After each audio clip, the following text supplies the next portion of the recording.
Kilmar Abrego Garcia, the Maryland man mistakenly deported to El Salvador, is back officially in the United States. But any celebration by Democrats and supporters will certainly be short-lived. Attorney General Pam Bondi announced a slew of federal charges against Abrego Garcia on Friday.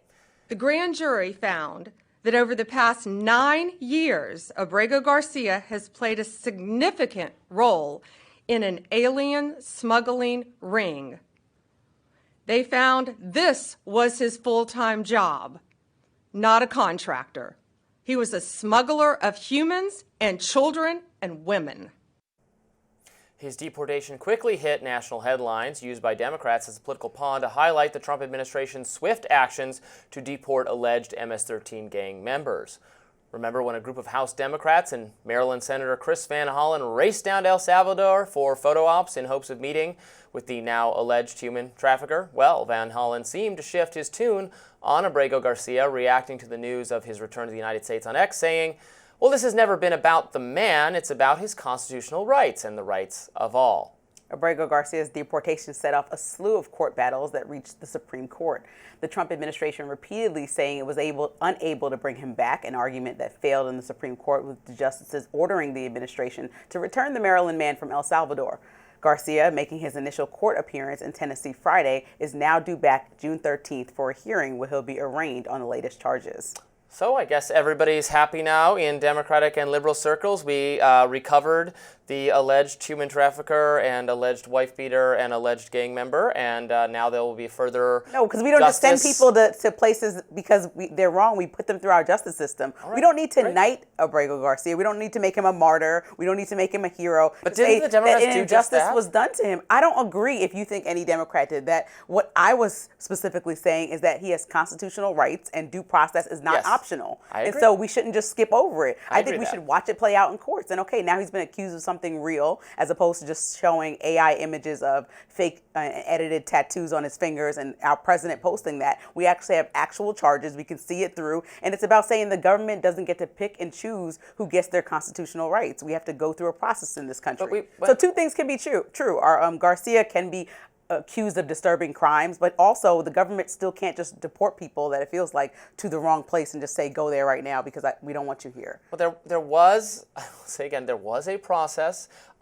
through which he went through a criminal justice process where evidence, you're right, not the fake.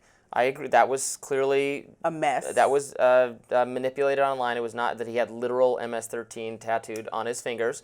That was wrong. They did, in the court proceedings, present evidence that he was in fact a member of MS-13. It was persuasive to the judicial authorities who looked at this. He was eligible for deportation, just not specifically to El Salvador. So you're right that an error was made in sending him to El Salvador, although I will again point out he's a citizen of El Salvador. So it is weird to say that we could have some jurisdiction, he's from El Salvador. He's not a citizen of the United States. He's a citizen of El Salvador. He was returned to El Salvador improperly by our laws, but not by theirs, because that's where he belongs. We follow our laws. Trump can't be the president of law and order and then say, I'm ruling out the rule of law when it comes to people. Isn't it weird to say we're supposed to kidnap this man back to a country that is not his own? No, we send him away. We need to go. We send him home.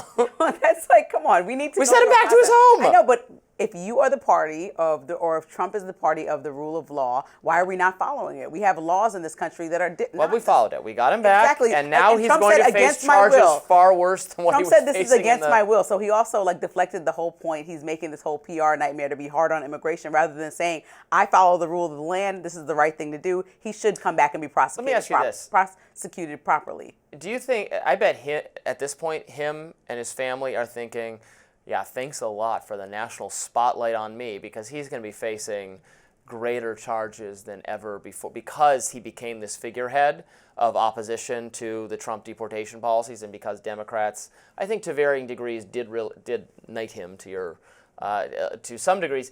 Now Trump people are going to go after him. They're digging up more And I don't think they should just dig up things that are imaginary. He's going to have his day in court for these allegations It's like the burden too, of proof. So we just have to start from, the way our court's set up is innocent until proven guilty. Okay, but the gang part has already been, it's already been shown. I hope that he's not part That's of already these been heinous demonstrated. crimes that include human trafficking. But if he is, then he should go to jail, or we should follow through the process is all that I have always been arguing. And I think that many Democrats have been always arguing, and that's His an wife's okay restraining argument. order was part of a process that already took place. It's like some of this has been litigated. But we don't just Democrats start keep shipping saying we need to people, litigate this. It was because litigated. That's a slippery slope that I think both of us agree we don't want to go down, where we just start shipping people out of the country that we feel don't need to be here. We start making these decisions by accident, sending them to different places without any due process. I think you don't want that. I'm pretty confident that I don't want that. I don't think America wants that. So we should show by example that we follow the rule of the land.